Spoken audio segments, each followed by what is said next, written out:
one time. You make me happy. Love you, buddy. Hey, you get off my cloud. All that negativity ain't gonna be bringing me down. Just keeping positive's a motto to the end. Hand out the window on the highway, riding the wind. Yep. Got scrappy in that old Kentucky playpen. When looking back now, I'm left wondering where them days went. Away went for sure, yeah, they spin. When they hates when I'm waving with that Honolulu hang 10. I'm just doing what I want. Mountains there to climb on. Sometimes you make it, sometimes you dive on. The prize must be what you keep your eyes on. A focused mind like I studied under masters up in Taiwan. Let that truth hit you. Tunes get jujitsu. Don't bitch, dude. You lace them up if that shoe fits you. We with you. Man, sometimes you gotta fix you. But no excuses, no din-dos.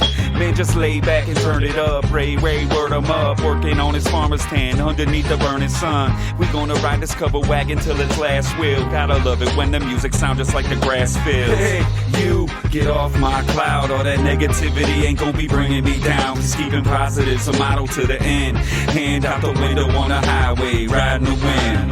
Hey, you get off my cloud. All that negativity ain't gonna be bringing me down. Just keeping positive's a motto to the end. Hand out the window on the highway, riding the wind. Hey yo, Ray. Hey yo, Ray. Hey yo, Ray. Hey yo, Ray. Hey yo, Ray. All my people, day nine. Come on, knuckle bump. How's everybody doing out there today? How y'all doing, huh? Now today, we're gonna get into it. I'm excited. It's the start of the week. You know, I'm gonna go out a little bit later. I'm gonna do some painting outside, so it'll be on the video for tomorrow, for day 10. And on day 9, I wanted to show you guys some of my equipment. And so I'm really excited to do that. But first, before we do all that, before we get into all that business about the business with the business and the business and the business, how are you doing? How are you doing? Who has asked you, how the fuck are you doing today? Okay? Who's asked you that? Oh, I forgot.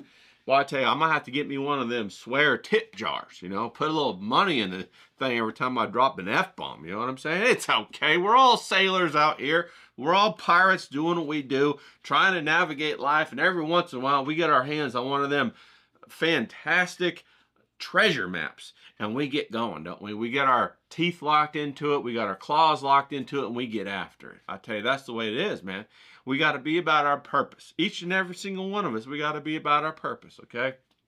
Do not sacrifice your purpose for relationships. You got me, people? Do not sacrifice your purpose for relationships. That's how you fucking sell out, okay? You got me? That's how you sell the fuck out, all right? Do not sacrifice your purpose for 30 pieces of silver. Got him? You got me? Do not sacrifice your purpose for a piece of pussy. You got me? You got me? That's what I'm talking about right here, okay? Don't cut your throat in the long run for this little tiny gain in the short run. A little tiny bit of happiness. A little tiny bit of pleasure. All right? That's how you get locked into them contracts. And then you're an old person. You're like, I don't know what happened. But I'm a shell of myself. And I wish I could go back and do it over again. That's called regret right there. Okay?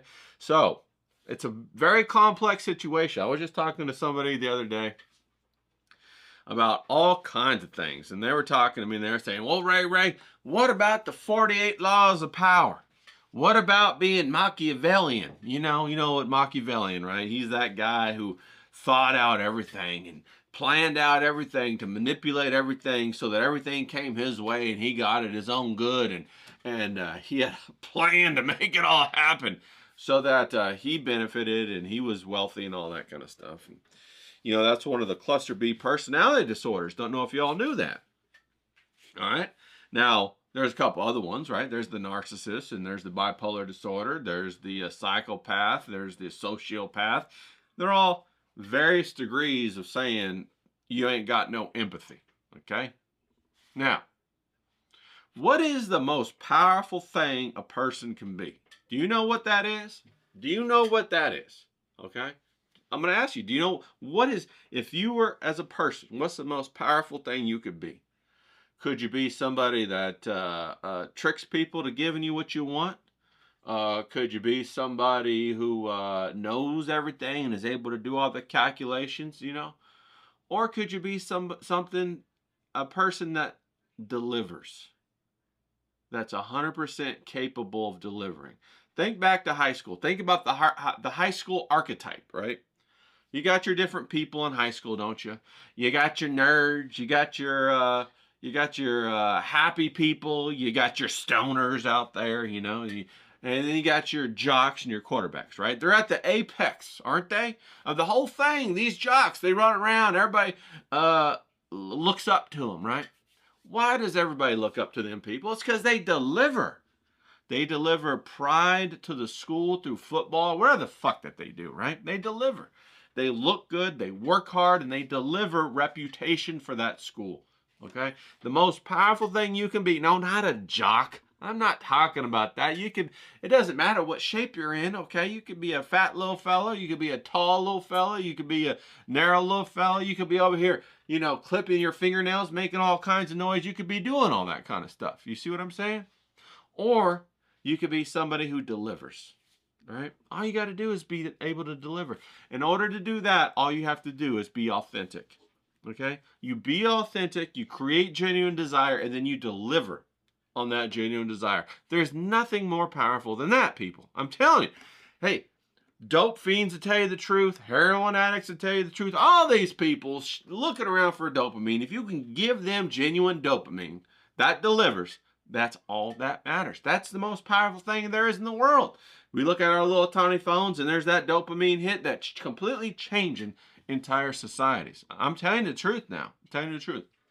So, on this day 9, November 8th, we're having a good time, okay?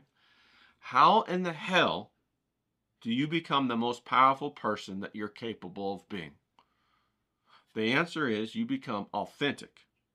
You focus on your genuine desire and you deliver, okay? Now, that brings us to what I've been talking about this whole damn time. Damn, Ray, you a genius. I am. I'm a little bit of a genius. Just a little bit. Not a lot, little bit. Not a lot, little bit. A little bit funny. A little bit. Number 1, be excited, okay? What are you excited about? Get excited about that shit, all right? Number 2, keep the critical eye on the hole. Don't let that ego come and pop your balloon and delay you from taking a risk to grow further. Number 3, what's your schedule look like? Your schedule is the rudder that drives your life in the direction that you want it to drive. If you do 1 and 2, but you don't have a schedule, you ain't going to end up where you want to go because somebody else is controlling your life, okay? Get them 3 things together. Excited. Control, through impulse control, the critical eye. And then schedule. You know, determine where your time is going to go. Be excited about it. You know what I'm saying? Ain't nothing worse than being a disciplined person, you know, climbing to the top of an engineering degree and then being like, you know what? I don't think engineering is for me. That's what I did, you know. I got to that, you know, it was so much fun being in college and doing the engineering and meeting the ladies and, you know, working the programs. And, you know, every quarter there was a new something to learn. You know, we're getting into like, you know, all data structures, this, you know, whatever. We're getting into theoretical physics that quarter. You know, they're using microprocessors and doing this and blah, blah, blah. Then you get to your job and you're sitting in a cubicle. Bro, that ain't for me. That ain't for me, and that ain't fun. Okay, so there ain't nothing worse than putting your time and your effort in a, you know, 4 years or 5 years or whatever, climbing the ladder, then going out there fighting like hell to get that job, and then you locked in and you sitting at that cubicle, and you know what? This is not what I want. You know. Now, I ain't saying that. Hey, maybe it is what some people want, and I met a lot of engineers that just said, hey, leave me alone. Let me go in my cubicle and let me do my thing. You know, on the computer, let me do my thing. Let me go to the lab and plug in. Oh, yeah. And they loved it, okay? But for me, it wasn't my thing. And so for you, what is your thing that's going to generate your genuine desire? What's going to make it happen for you? And then you have to protect yourself from the critical eye, and you have to build on top of it with your schedule, okay? Now, that's about enough out of me, ain't it? Let's get on with what we got to get on with, okay? So today, what I got going on. Okay, so tomorrow, we're going to have a live. We're going to talk about He Punk. By Vasilis Lolos, okay? He's fantastic. Me and Asian O the Outlaw, we're going to jam on it, okay? We're going to talk about it at 3 o'clock Pacific time, 6 o'clock Eastern time, okay? That's going to be live. We're going to have some fun, so come watch that with us, okay? We're going to talk about a great comic book. We're going to have a lot of laughs. Hopefully, we're going to try and get Vasilis on, but, you know, it's late over there. It's about 2 o'clock in the morning over where he's at. You know, he's probably over there drinking out, partying, having a good time, smashing plates. That's what they do over there in Greece. They smash plates, right? And they have big fat weddings with fat women. Big fat Greek wedding. Isn't that what it is? I don't know. But we're going to try and go ahead and get a hold of him. If we do, if we don't, if he can make it, if he can't make it, we're going to have a ball. Okay, so come chat with us. Then on Wednesday, this Bruvs Unite again. We're going to have that James, right? That James Domenico Graven. He's going to be out here, you know, with all this pomp and circumstance. And then in the second hour, we're going to get some of the other guys on. And I'm going to keep opening it up to more and more guys because it's Bruvs Unite. That's what it's all about. So if you want to get on, come get on. Just contact me beforehand. I'll try to drop you the link, all right? I just got that Zoom thing, got that all integrated. We're going to try and make that happen, you know. All right. Then on Friday, I got the Neil Whitehead interview going on. We're going to talk to him about the urban landscape line and wash. So I'm really stoked about that because I'm a big fan of him, okay? And I got a couple other people that I've got on the hook. I'm trying to get scheduling all set up and all that kind of stuff, you know, but I got a life too, right? I got to get out there and paint. I got to get out there and meet the birds, as James would say. I got to drink my tequila, make my Big Mac and cheese. Did you see that yesterday? We made some of that mac and cheese, and boy, it was fantastic. With them bratwurst and all that good stuff, woo! That was amazing. I'm about to have some for lunch here in a minute. That's the best part about it. You get a little extra, you know, do over the next day, a little leftovers, and the price, you can't beat it, people.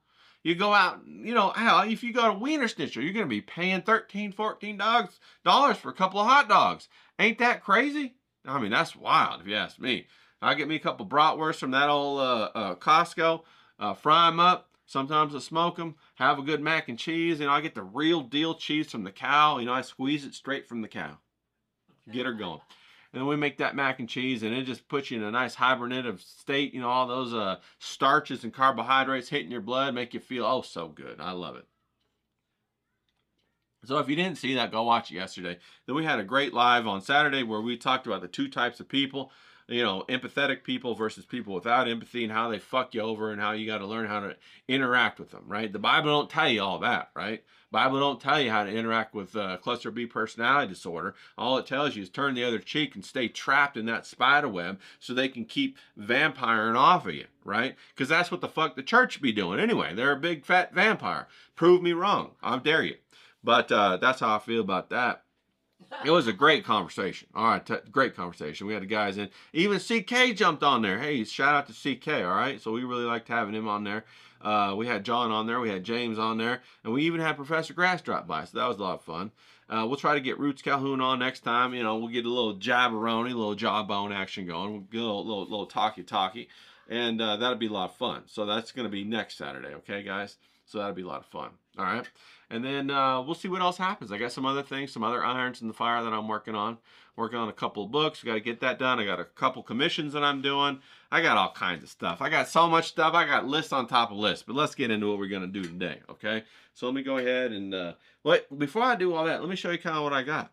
All right, so this is what I go when I go out and I'm going to paint plein air. Okay, remember, plein air is just means fresh air in French. It's a French term that just means you go paint outside. Okay, people, paint outside. I got my right here. This is my handy dandy palette and easel. It's a box easel. It's got a nice little screw on the bottom or the center of gravity, so I can mount it on top of a tripod. I got the tripod over here, and all it does is it just opens up like this, right? I got a little bit of plastic down here. For the oil paints. Then this is where the picture goes right here, or the canvas or whatever, and you mount it and you're ready to go. Then when you're done, all you got to do is you just got to close it like this, put a little plastic over the paints, and bam, it sits there and it's ready for you for the next time that you want to paint. How awesome is that? And I absolutely love it. We're going to do watercolor today, but later on we're definitely going to do oil, so be ready for that. I'm just, you know, trying to step it up for people. If you want to get excited about something, get excited about it because it can change your life, okay? It really, really can. I know that seems like a bit of woo-woo, but it really can change your life. And if you don't think it can, you better get a hold of that critical eye, because he's telling you that you're a piece of shit. We don't like that. All right, so I got my travel tripod. It's right here. Check this guy out. You know, I got the legs that come in, come out, you know, all that good stuff. It goes in and out. And it can hold up to 17 pounds. And I absolutely love this. And I got my ball joint head right here that I mount the well, I just blanked on the name right there. How about that? That I mount my palette and my easel on. That's my easel. My metal easel goes right there. Boom. And then we're good to go. We extend the legs, we pop it up, we're ready to go. Okay? Got my brushes and my paints, and we're ready to go. Now I also have like a little seat because I like to sit down when I do it. You know, sometimes I use a bucket. Sometimes I don't really like those folding seats because, you know, I got a nice ass. And I can't be putting it on that thing. I got to put it on something nice. Come on, right? I didn't work all hard to have, you know, just come on. A nice ass deserves something nice. Let's get after it. Then I got an umbrella.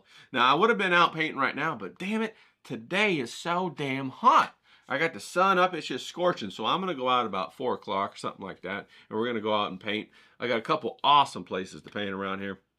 Very, very fortunate in that capacity. I live in a landscape painter's dream. I got all kinds of beautiful terrain and everything like that around my house, so I can just go out anywhere. On top of mountains, I got mountains out here. I can go, you know, to a nice golf course. I could go to a nice arroyo, which is a washway for the water. I can go out into the desert. I can go all like the Badlands. It looks like Mad Max. All kinds of places, and it's just a lot of fun.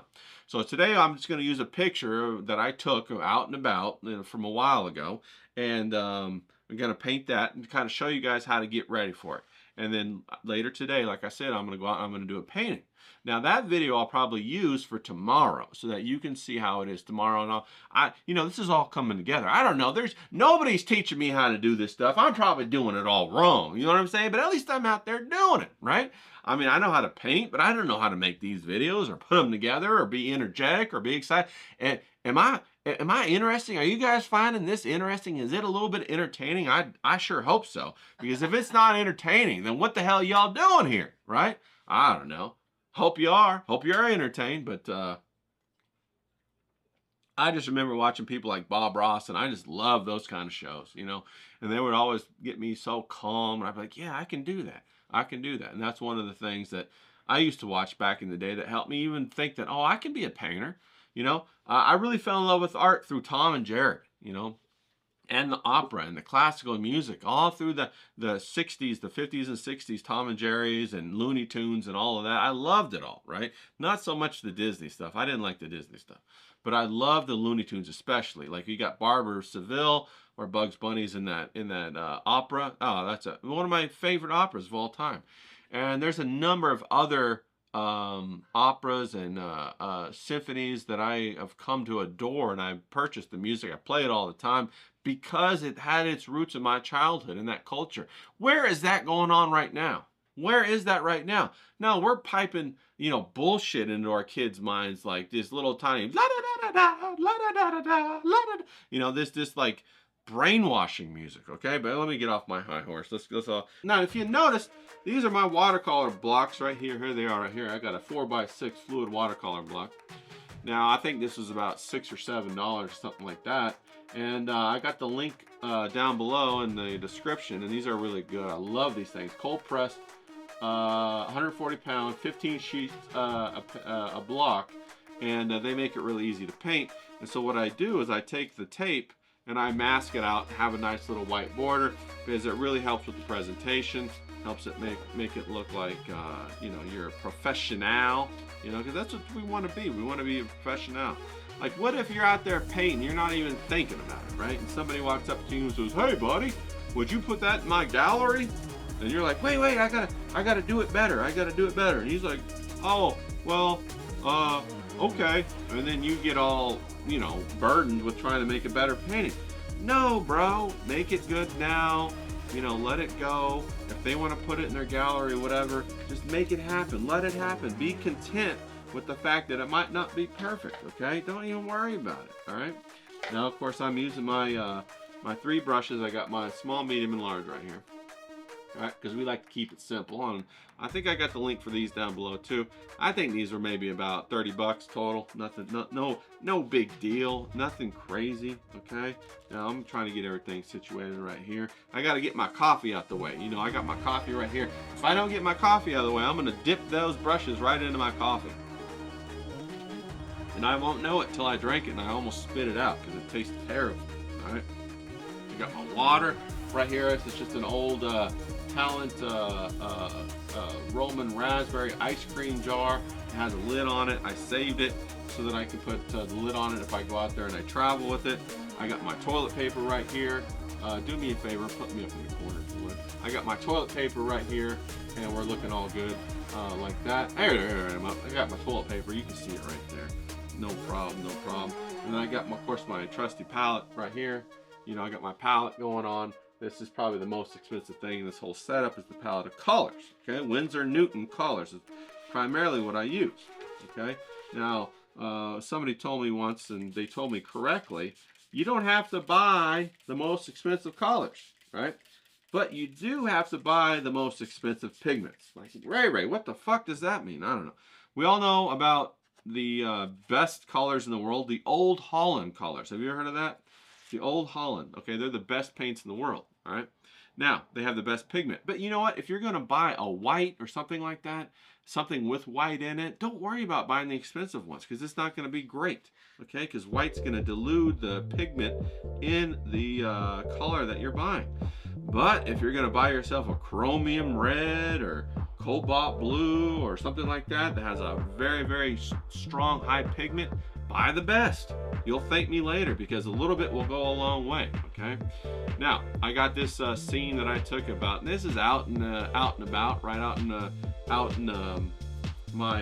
my front door there, and it's just a scene of the mountains and everything like that. And what I'm gonna do first is use my X-ray vision and find the horizon line, okay? Now, I'm not gonna go ahead and I'm not gonna do any kind of drawing on top of it. I'm just gonna go straight into it. And we're going to find the horizon line. We're going to use a little bit of this purple. We're going to establish some of this mountain in the background. Okay, we're going to get a little red, a little purple, blue, add a little bit of yellow to it a little bit. And what we're going to do is we're just going to come in here very simply and create that little mountain. Okay, we got that little mountain right there. Remember, variety is the spice of life. Don't worry about it. You know, we can shape this stuff up later. Let me go ahead and do that. Got that right there. Okay, so there we go. We got our little mountain right there. I'm just gonna run a wash through it to kind of even it out a little bit, so it's not so chunky monkey. There we go. Bam! Right there, the mountain established. We're good to go, people. We got the bead running down there right there. Now what I'm gonna do is I'm gonna establish a little bit of that green. Well, in fact, what I might do is, since it's just very straightforward image, is I'm just going to go ahead and get the sand ready to go. All right, and we're just going to come in here, we're going to establish the sand. And we're going to let this purple just kind of work its way down. See how that works like that? That's why you use the, right there, that's why you use gravity as your best friend. Because gravity helps you paint this stuff, okay? So we're going to go like that. And we're just going to use a little bit brighter lemon yellow in the foreground, just to kind of warm things up. Because remember, as things come towards you, they get warmer and warmer. All that good stuff. All right, so with that, we're standing right there. We're feeling pretty good. Now, the most dynamic thing in this image is going to be that blue sky, okay? So we want to establish that blue sky before we even think about concentrating on our value structure. All right, you know what the value structure is, right? How light and how dark things are. Some things are light, some things are dark, but they're all values and they have a structure. Okay, so let's go ahead and get that going. Let's get some of this, I'm loving the blue. We're gonna go ahead and use an initial wash of Corellian and turquoise, because that appears to be what it is down by the mountain. And it goes darker as it goes higher. So we're just gonna go ahead and get this like so. You know, just relax, it's no big deal. We can always come back and notice I'm not worried too much about, you know, how even it's gonna go on. There's a reason for that. The more you worry about how even things are, the worse it's gonna look. That's the truth, okay? So we're gonna get that like that. Now, what I wanna do is take some of this cobalt blue, mix it in with that sky color I just used. Keep it clean, and then come in with a really heavy wash of that cobalt blue. Now we're going to let it kind of run down like that. Now for artistic reasons, okay, we're going to go ahead and manipulate these beads as they run down, okay. Now how you manipulate the bead of blue is up to you, okay, and you're going to learn how to do it the more that you try this out. All right, I can't really tell you other than, hey, manipulate the bead, right? And you're going to be like, Ray, how do I do that? Well, you're going to have to go practice. I could tell you how to do it, but it won't make any sense to you until you practice. Now, I want to really pump in some of this chroma right here. I want to increase the pigment of that blue. Okay, I really want it turquoise, because the turquoise is really what makes this happen. Now, that's going to destroy my value structure. But it's okay, because I intend to come back with another wash on top of it in the sky. That's going to make the sky even darker on top of it. But I can't do it right now, otherwise it's going to run down into my turquoise and destroy my turquoise. You get what I'm saying? So you kind of learn what to do when. It's kind of like I said, like a dance. It's like you're playing Jenga. You know that game Jenga? You got to figure out which blocks to take out when and why. And the reason why you learn this, and the reason why the rules are like this is the physical component of the medium. Right? The rules are different for oil. They're not the same. They're different. The rules are different for acrylic. The rules are different for color pencils. Right? The general mechanism is similar, but the rules are different. You get what I'm saying, people? The rules are different. Like for example, with watercolor, you work light to dark.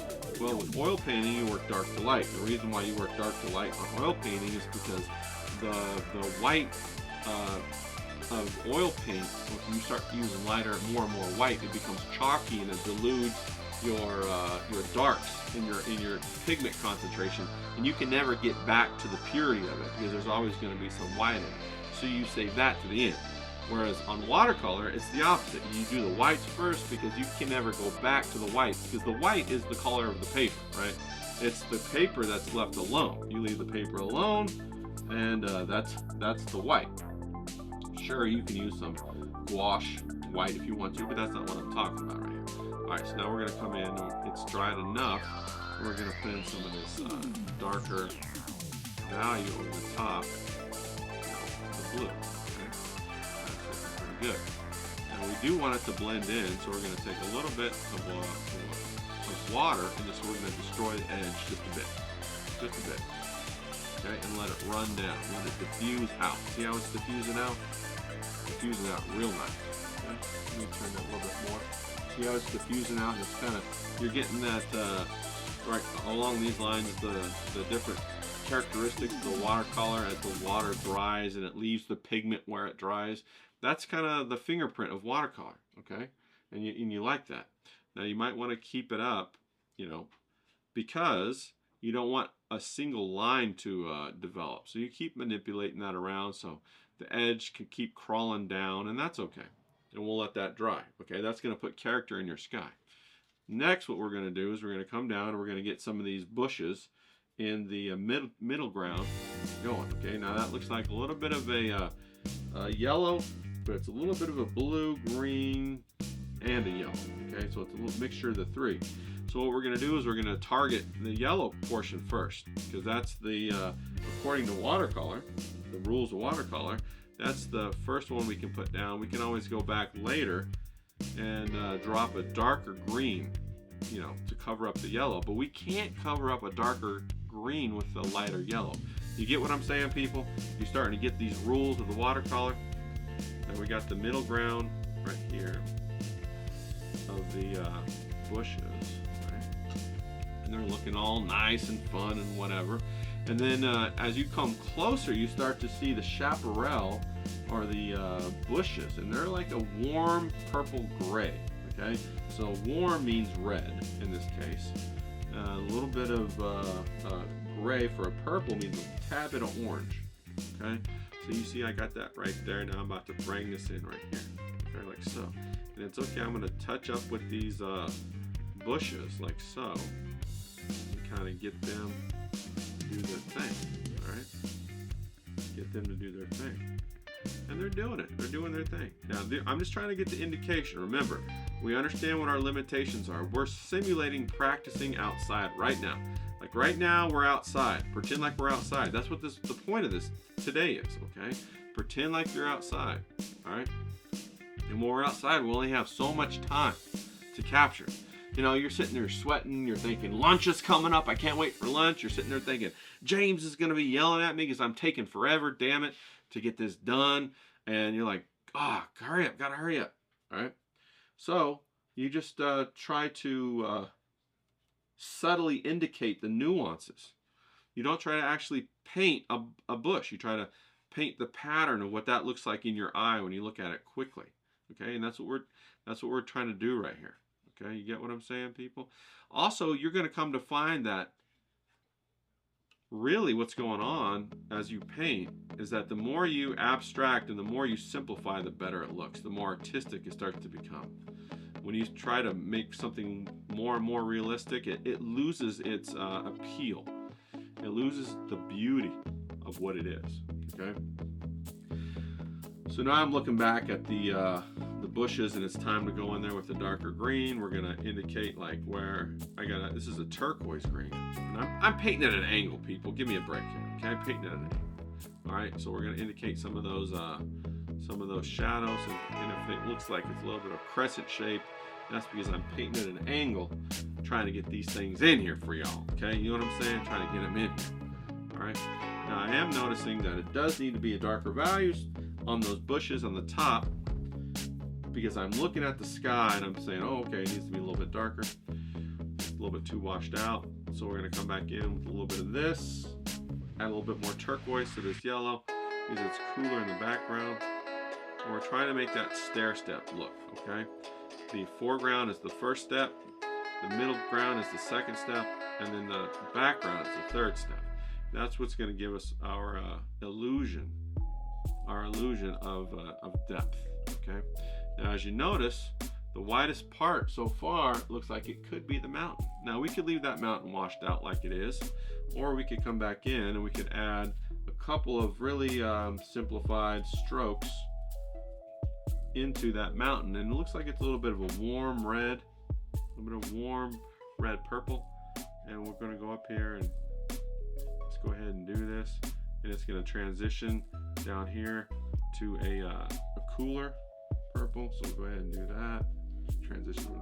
Now I'm going to load it up with water, and I'm going to, when I do that, I'm diluting the pigment, so I'm making it more of a gray. It's not going to be as strong, and that's the way it is when you start to go in the background. It's not as strong. It's like cooler. And you can see how it's already added a tremendous amount of character to the mountain. Okay, I already made the mountain look like a tremendous amount of character. We like that. Now the only thing is that I'm looking at it and I'm still saying, hey, that white in that mountain's like too dark. I mean, too bright. So I gotta darken it up a little bit. So I might let it dry for a second, and I'll come back in and do that. But one of the big things that I want to do is I want to darken the blue of that sky, and it's time to do that now. So I'm gonna put a little bit of ultramarine blue in with the cobalt, in with a little bit of turquoise, and I'm gonna come back and I'm gonna darken that up a little bit. See how that kind of pulls it all together? And we had a little bit of an inversion there where the top of the sky was lighter than the bottom of the sky, and that's just because of gravity, because gravity kept running down. Okay, no big deal. Remember what I said, it always dries lighter than it is when it's wet when you first put it on. Okay, now we'd probably be a little too dark right here, so I'm going to pull some of this off. And you just clean your brush and then pull it off. Okay, and then like, see that white spot right there? If that happens, and that does happen sometimes, leave it alone. Let it dry. Don't keep working it, because it'll keep coming apart. Leave it alone, and then come back later and fix it. Okay. Now what I want to do is I want to do a couple touches of the foreground. I got a couple of these turquoise bushes in the foreground. Okay. Now these are going to set this whole thing off. Okay. These little touches of the turquoise in the foreground of the bushes are going to make this whole thing come together. Okay. Now we might also get some little bit of green action. Give a little bit of variance. Got some of that turquoise. I'm going to throw some yellow up in it. like so. Give a little bit of, you find that color quite a bit out here in the desert. Give it a little bit of variance, okay? Now we're gonna go ahead and squint our eyes, and we can see that some of the middle tone is too light. The values are too light, so we got to come in here and we got to paint over the whole thing. Don't be afraid to do that. Okay, just paint over the whole thing. Okay, got some of this running up in here. That's okay. You got to do whatever's necessary in order to make your painting as close to what you see as possible. And sometimes that means taking a risk and painting over the whole thing just to make it appear correct. You see how that pushed it further into the background right there? Made it look better. Now we're going to take a little bit of a purple, a little bit of a warm purple. Now that the mountain is dry, we're just going to put a little bit of that wash over the entire mountain. And don't worry, it's going to affect all those layers equally. So it'll make the light part darker, but also the darker part darker. And it'll also make it kind of fuzzy, just a tad bit in the background. That's what I do. If I ever go out of my way with the watercolor, I touch it with my finger just to remove it really quick before it dries and sets in. Okay. Now we're looking pretty close here. We're looking pretty good. We got a little bit of the sky action. Maybe we should darken up the top of that sky. Go ahead and take in some of that ultramarine blue again.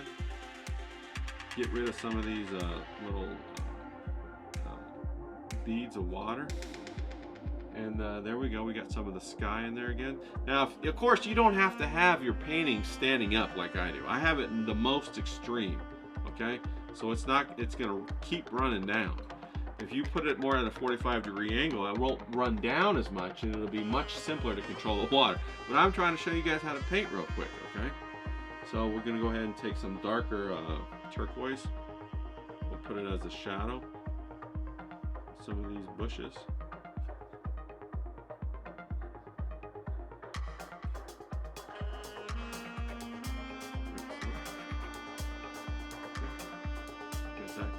That's looking pretty good. We'll take maybe a little bit more of a green, darken it up a little bit, a little mid-tone green, and kind of come in here and add some shadows. Just touch, just to give this a little bit of depth. Now remember, we're coming up on about 12 to 15 minutes on this exercise right here. Okay? So it's not a whole heap of a lot that we want to accomplish besides just getting the basic order down. And I think we've done it so far. Now what we want to do is we want to put a couple of other things in there, the little tricks of the trade, I like to say, that help you get that feeling of you know, being out in nature. So we'll go ahead and put a couple of those little verticals in there, a couple little sticks, you know, just tap it all around, you know, like so. And you could even check this out, people. Maybe you remembered to bring your toothbrush with you. Okay, I got my toothbrush right here. Maybe you remember to bring your toothbrush with you. And so you're going to go ahead and get some of this toothbrush action. Okay? So go ahead and get some of that texture going. Get more of this red. Get some of this orange. Mix a little bit of green to shut it up a little bit. Some of that texture in the foreground. See that right there? See, I got it. Let me get a little black, see, a little blue, so you guys can really see it.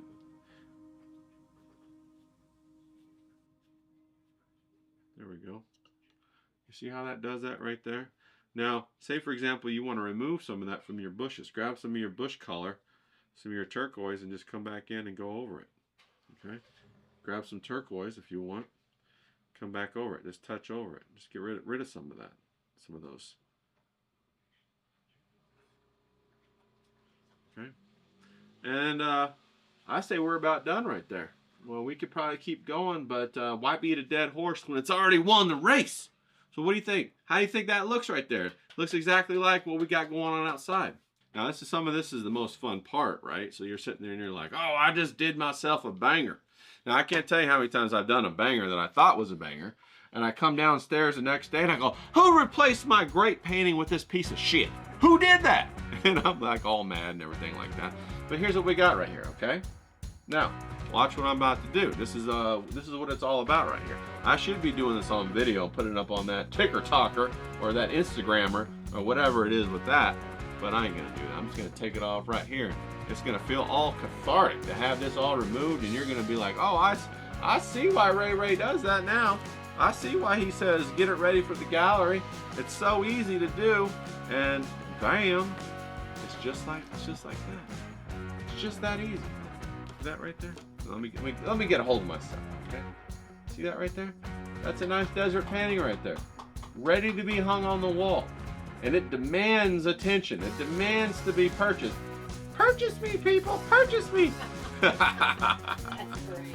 So that's how we do it, people. Now, I want you to be excited about it. I want you to get out there and don't be polishing a piece of shit, making a turd look good with lipstick. Just get out there and make something nice. Make something authentic and be proud of yourself. Let's fucking